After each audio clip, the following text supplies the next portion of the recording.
Hello students, it's your history teacher with another online lecture. Today we will move on with our topic Cold War or the post-war development between the years 1945 and 1991.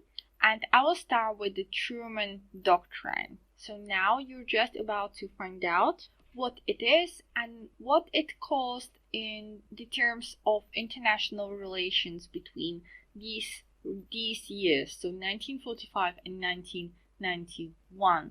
So the Truman Doctrine, as you can see, according to its name, was issued by the American president Harry Truman. Harry Truman believed that the USA had to help stop the spread of communism by any means necessary. This means either military or financial help, or both of them. So he saw the communism as the worst evil on the planet Earth, and we call this policy of containment. So Truman had policy of containment. This means that he believed that the USA are the only country that can stop the communism, so he issued the Truman Doctrine that applied policy of containment. Čiže uvedomte si, aby som potom, keď sa vás na to budem pýtať v teste, aby sme nemali nejaké nezhody. Truman mal teda tú policy of containment, ktorá vlastne znamenala táto politika vlastne otvorený boj proti komunizmu, čiže snažil sa ho potláčať, aby nevznikal v krajinách, a na to, aby presadzoval túto politiku, vydal svoju doktrínu. Dobre, čiže doktrína je iba spôsob presadzovania tejto politiky. The first example of this doctrine and also the use of policy of containment was American aid to Turkey. The Turkey was under Soviet pressure to give up the Dardanelles. So this was the first example. In the same time, the very similar case was with Greece. In Greece there were communist groups that tried to overthrow the government. So there were two states in Europe, like Turkey was, in the middle, like between Europe and Asia, that were just really close to become communist countries. And the United States believed that they are the only ones to stop the spread of communism. So this was the first example where Americans, by the financial help, by the supporting the other side, so by supporting Turkey and by supporting the Greek government, they wanted to stop the communism. Another example of the Truman Doctrine and policy of containment was Marshall Plan. I hope you've heard something about it already, but in case that you didn't, this plan was introduced by George Marshall, the Secretary of State of the United States of America, in 1947. It was meant to rebuild European countries destroyed by the war. And we can say that it was the example of policy of containment because, the poor countries that were destroyed by the war, there was this fertile soil for the communism because, when countries are not doing really good, there's always place for the revolutionaries, for the communists to have these speeches about equality, which sound really nice, but as we know today, it's not really possible in reality because, it's in people's mentality that they're greedy, and it's really difficult to make it that way that everybody will be equal and happy. So, the United States of America felt that when they will help by the finances to destroyed states, so the states that had some damage after the World War II, it will stop the communism. So this Marshall Plan brought in total $13 billion to help these states. It was highly successful because it stimulated immense economic reconstruction and growth. So it was really a huge success. But the Soviet satellites, as for example Poland, Czechoslovakia, Hungary, and the others that were the satellites of the USSR, were ordered to refuse this plan. Okay, so just they had to refuse it. Well, do you know what we got instead of Marshall Plan? We got grain from Ukraine. So we got some help after the World War II. So we got grain to feed the people. But this grain was taken from Ukraine, which in fact during that period had large famine. So the Ukrainian people were starving because Stalin wanted to be the satellite, because he was afraid that the satellites could, join the West. So it had this dark side, we can say. United States also launched indirect or direct military interventions in cases where communist revolutions took place. So it was not just financial help. Of course, this was, preferred because it was non-violent, but also there were some military interventions. We will mention these countries and this conflict. I also want you to take a look at the pictures that are in this slide. So I will start from the top.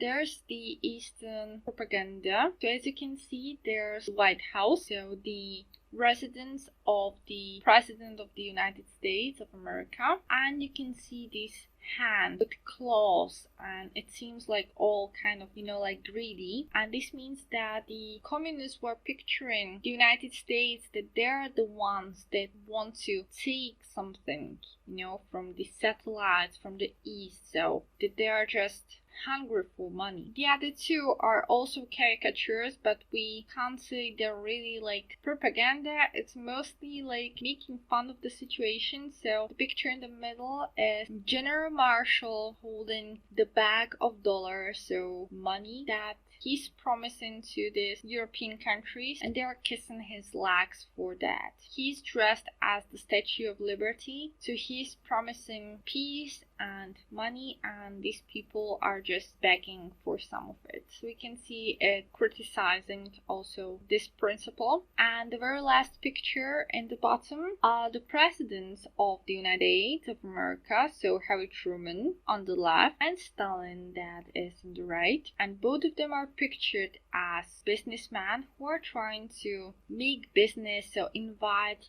people to their hotels or pension and so on. And you can see that Harry Truman is politely offering, maybe asking the people, and Stalin is just taking people, we can say in really rushy, little bit violent way. So he's just pushing them to his pension, and you can see there is written Liberty Hotel at the Truman's place and Pension Rus at the Stalin's place. So it's somehow also describing the situation. So on the one hand, Harry Truman and George Marshall, they offered the help to the European country, but in the same time, Stalin just ordered his satellites to refuse the plan. So he gave them no choice. Okay, so we can see a little bit difference between these procedures. Okay, and I will move on to the rival alliances. The very first signal for settling these alliances again was the Berlin blockade. It was an impulse for the Western countries and the United States of America to form a military alliance, which we know also today, and it's NATO, so North Atlantic Treaty Organization. It was formed in 1949 and it united its members in Western Bloc. So it was all the reaction to the blockade of Berlin that was made by the USSR. You should remember that from the last lesson, okay? We can say that the countries of the Western Bloc was Western Europe, France, Western Germany, the Netherlands, Belgium, Great Britain, okay, Spain, Portugal, and so on. You can see these countries in the map as the blue ones, okay? So the Western Europe plus United States of America, Canada, West Germany, Turkey, and Greece, okay? So the blue ones in the map that you have in this slide. The main country, the leader of this Western Bloc in the North Atlantic Treaty Organization was the United States of America, because it was the biggest economy, it was the strongest power, the superpower, we can say. Central principle of that organization was a promise that any member of NATO would be attacked, the other members would defend it. So this is the military alliance, okay? So that promise, so these countries knew that they can rely on each other. So when, for example, the Western Germany would be attacked by the USSR and its satellites, the countries would just come to help it. Okay. As a response to the NATO, the USSR and its satellites formed their own alliance system because they wanted to have the one for the same case as well. It was called the Warsaw Pact. It was formed in 1955, so the 6th year after NATO. Okay, so first was NATO and then Warsaw Pact. This organization represented Eastern Bloc. Eastern Bloc was formed by the USSR, so Russia, and we can say its other Soviet republics. Okay, so like for example, modern day Ukraine, Belarus, Baltic states like Lithuania, Latvia, Estonia, Georgia, and so on, and the satellites, so Czechoslovakia, Poland, Hungary, Romania, Bulgaria, Albania, and East Germany. Again, this alliance had its leader, and as you can guess, it was the USSR, and it was controlled by Moscow. So it was, we can say, central governed from the capital of the USSR. Well, there was a little difference between NATO and Warsaw Pact. In comparison to NATO, Warsaw Pact did not protect the satellites from capitalistic invasion, but on several occasions it forced satellites to follow the policies of Soviet leadership. We will mention some of them in this topic of Cold War, and also, as we know, there was one such case in the history of Czechoslovakia that we will focus on during the lectures on our national history. Okay, so the very important fact that I will summarize for you is the Truman Doctrine. Who issued the Truman Doctrine? What is policy of containment? What is Marshall Plan? Who was maybe George Marshall? Why was this Marshall Plan issued? And to understand, this conflict of ideology, so fighting of the capitalism and communism. The rival alliances, so to describe the very basic things about NATO and Warsaw Pact. In the pictures, you can see a symbol, so the NATO is probably familiar to you, so that's the one, and Warsaw Pact is the other one, as you can guess. And the map should be also helpful for you, so the blue states were states of the NATO and the red ones were states of the Warsaw Pact. Well, what about the gray one? These were neutral. So we can see that Ireland, Switzerland, Austria, Sweden, Finland, and dark gray is Yugoslavia. Okay, Albania also did not participate in all inventions, was a little more complicated. Okay, so you can help yourself with the map and with the caricatures as well. These are very important sources for the history.